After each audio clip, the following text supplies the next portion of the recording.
পৃথিবীর এক প্রান্ত থেকে আরেক প্রান্তে নিরবচ্ছিন্ন যাত্রা, এক আশ্চর্য ভ্রমণকারীর গল্প। সে হল আর্কটিক টার্ন। ছোট্ট এক পাখি, কিন্তু তার সাহস আর পথচলা অবিশ্বাস্য।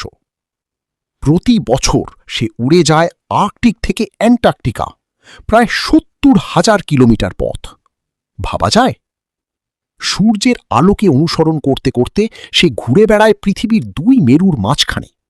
একজন সত্যিকারের আকাশযাত্রী। এর ডানা লম্বা ও সরু, যা তাকে দেয় দ্রুত আর দীর্ঘ সময় উড়ার অসাধারণ ক্ষমতা। জীবনের বেশিরভাগ সময় সে কাটায় আকাশে, মাটিতে নামে খুবই কম। বিজ্ঞানীরা বলেন, একটি আর্কটিক টার্ন তার পুরো জীবনে চাঁদে যাওয়া আসার সমান দূরত্ব পাড়ি দিতে পারে। প্রকৃতির এই ক্ষুদ্র অথচ বিস্ময়কর পাখিটি আমাদের শেখায়, সীমা মানেই শেষ নয়, বরং সেটাই নতুন যাত্রার শুরু।